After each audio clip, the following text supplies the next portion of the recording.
We're teetering on the verge of going off on a tangent. Yes. Let's drag us back. Let's have a look at the grid for the mighty Bambinos. So after 2 heats and 2 super heats, yes, this is the grid for the mighty Bambino final for round 1. Oh dear! Oh, that's not good. That was Felix Tandy spinning. No way. He will be able to take up his position on the grid, though, I'm pretty sure. Clear leader in the race to the grid there, and they're almost in quick step. They've been watching strictly. They're bouncing up. Oh, look at that! Excellent trotting there from the mighty Bambino parents.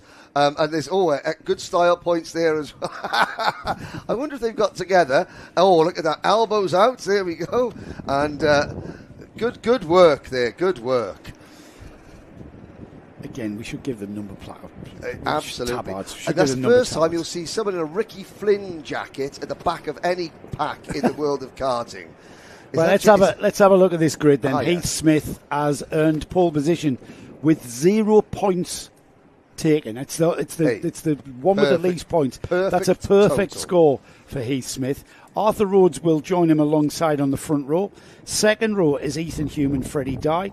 We've got Jack Harper and Felix Tandy. Hopefully we'll be able to take up his position on row 3. Luca Pede and Jensen James Williams. Luca only in his second event here. He was here for the clubby last weekend. So it's his second visit. I think his second visit to Warden Law. Might not be his second event. His second visit to Warden Law. Ed Pede's kid. Row 5 is Calais Tennant with Elliot Hitch alongside.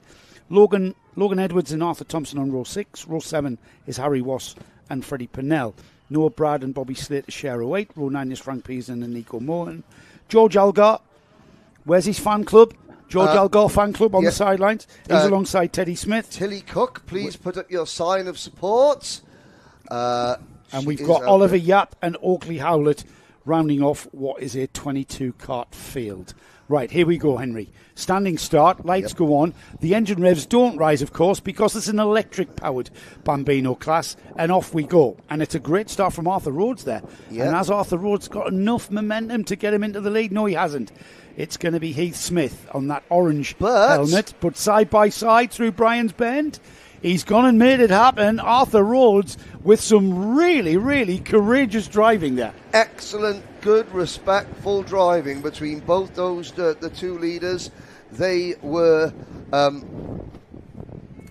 side by side. They were side by side, wheel to wheel. They gave themselves just enough room as we continue now. But as I say that, the number 3 plate kart has retaken the race lead. So Heath Smith, who's not popping up on our he's not on the timing screen. He's in second on this one. He's not on the scoring pylon. The TV will pick that up. At the moment, we've got a great battle. 3 karts about to be joined by Felix Tandy to make it 4. Heath Smith back into the front of this field. He doesn't lose the lead for long, does he? He's had a maximum score here.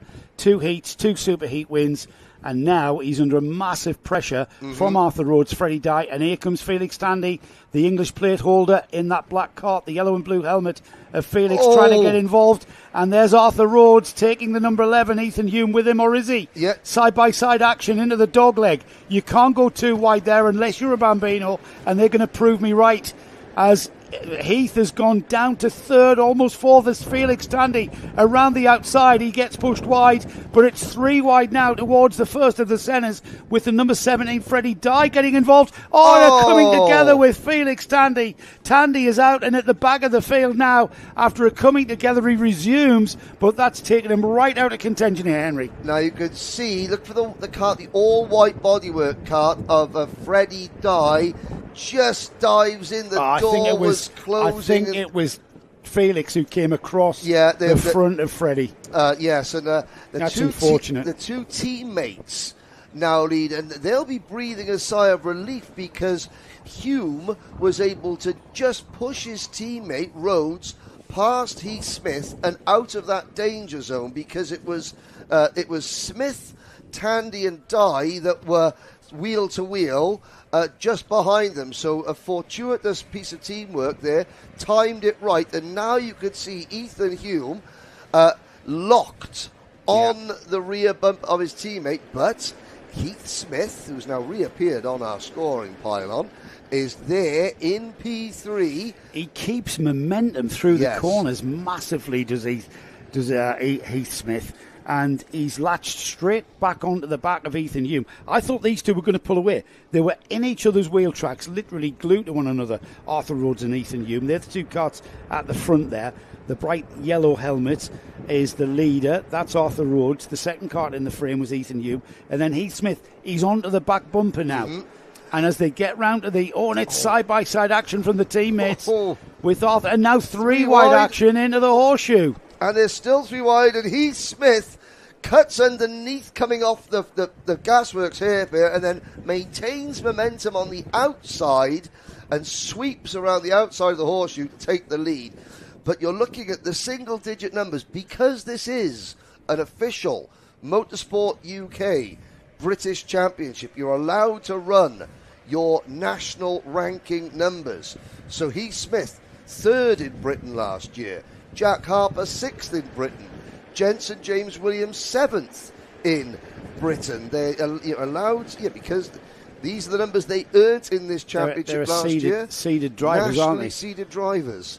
And they're showing why, in a longer race, they've all managed to make their way towards the front as others have fallen foul of each other. Great driving once again from Heath Smith all the way around the outside. Now the two teammates come back. Arthur Rhodes, Ethan Hume. They're not done yet with just coming up to 5.5 minutes down the inside into the Gasworks hairpin. Both of the teammates go through the number 82 and the 11 once again. And look at this. They're as one. They are working as one. They are one unit through into the inside. Heath Smith outside. Just let them go. Yep, let them go. But very composed and cool. Very, for very that young good. Man. As, no change though, Henry. Nope. 5 for the race lead. And Arthur Rhodes. Well, Arthur, I hate to be the bearer of bad news, but that 3 or 4 kart length advantage that you currently hold will not be there for long because they will slipstream up behind you, as they have done. Look at the momentum he carries through the dogleg. It's all about speed through the dogleg for Heath. Heath Smith is the fastest kart. If we could pinpoint the speed through that corner, Heath Smith knows to take that. He takes a less tighter steering angle, and he just keeps the speed up. And how many times have we seen him do that now? Now he's ahead of the number 11, Ethan Hume.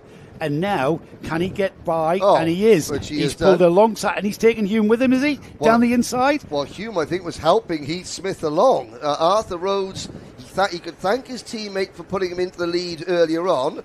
Now he can curse his teammate for costing him the lead in that one.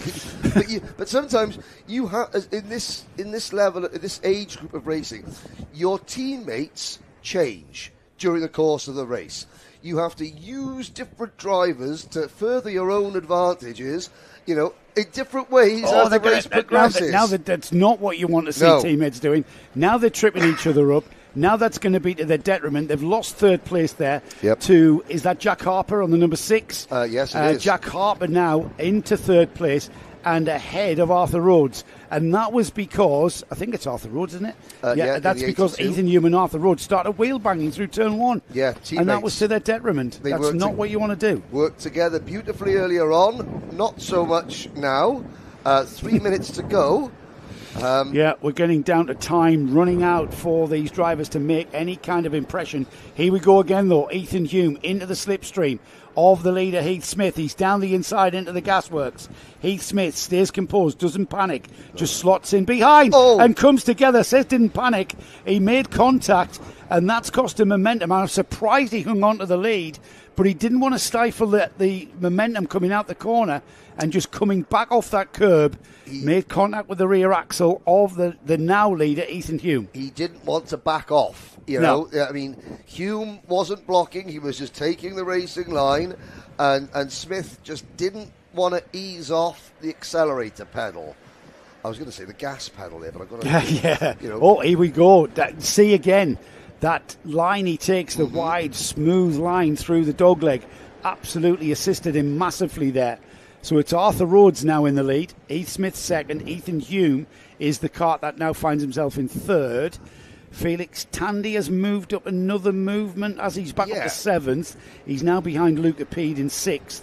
But it's this 3, 4, 5 card battle at the front there as the carts for 4th and 5th, they're scrapping, aren't they? Jack Harper and James Williams, JJ. And there's the chasing pack. Now, what is impressive to me is as much as these 5 drivers, well, 3 drivers really, have been chopping and changing and battling and going side by side, passing and repassing each other, they haven't slowed themselves down enough to allow the chasing group of Pede, Tandy and Dye to close in. 90 seconds to go, and now Heath Smith defends down the main straight. Now that was called Conrod Straight, was it not? Or have we? When I first came here, it was called Conrod Straight, I'm sure. But I think was it really? Yes. That's what Mr. Hunter told me. I mean, he wouldn't lie, would he? I've never heard it called that.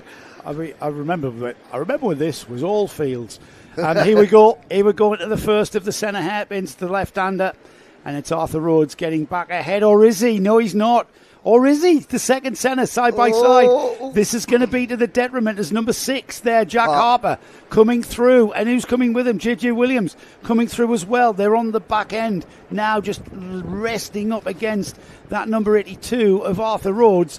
And they want to make their way by. Now, all of this kerfuffling has allowed Heath Smith to just break away. Heath Smith's saying, what are you doing, guys? This is my This is my first place. This is I've won everything today. You're not going to snatch it from me at the final, and I'm going to leave you to scrap over second place, and I'm now going to take advantage of what you guys have done and slow yourselves down, and I'm going to go off 2 more laps, and I'm going to see that checkered flag first. That's his objective. But, so there'll be 2 laps to go, and the next kart behind this group is now the fired up Felix Tandy. I don't think he's going to catch this group unless they really, really start throwing haymakers at each other. Yeah, they're going to really have to mess up before Felix comes back into the 4. However, on saying that, we've just had contact there with Harper and the number 11, Ethan Hume. If they got away with it, though, they're coming side by side, bit of wheel banging going on towards the back chicane, and Ethan Hume ahead of Harper. He's off after his teammate, who likewise is off after Heath Smith. I think Heath Smith, though, it's going to take a lot. It's going to take about 2 laps to get back on terms, without fighting over position. Yeah. These 4 are going to have to work together in this last lap if any of them want to be on that first step of the podium. At the moment, these 4 are squabbling and fighting, and it's great. We love it. They're fighting over the second and third step of the podium. And as they start their final lap, the main prize is escaping up the road. I think they may have realised it for a little bit, because they didn't go side by side through turn number 1. Now the 2 teammates once again decide, okay, we've had our fun, now we'll join forces again. Have they left it too late? Because you know what, Joe? They are closing in, but they're going to run out of tarmac. I don't know what the science is. Our aerodynamicist who was here yesterday might be able to tell us why 2 karts seem to go faster than 1, and they are just closing that gap to Heath Smith. Oh. Surely Heath Smith can hang on to it through the chicane, out towards the Gasworks hairpin. Here they go. He's got a massive gap. They're nowhere near to take this position from him, but they are gaining. A narrow line from Heath Smith there, having to protect it. They're right on his bumper now. It's only 1, 2, 3 apexes to go. This is the second. The last apex is the final turn. He's gone for the inside line. It's going to be a drag race to the line. And who's got it? I'm going to look at the timing screen. It is Arthur Rhodes. It's Arthur Rhodes and Ethan Hume. First and second.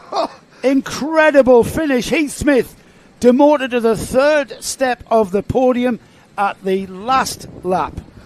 Teamwork can occasionally make the dream work.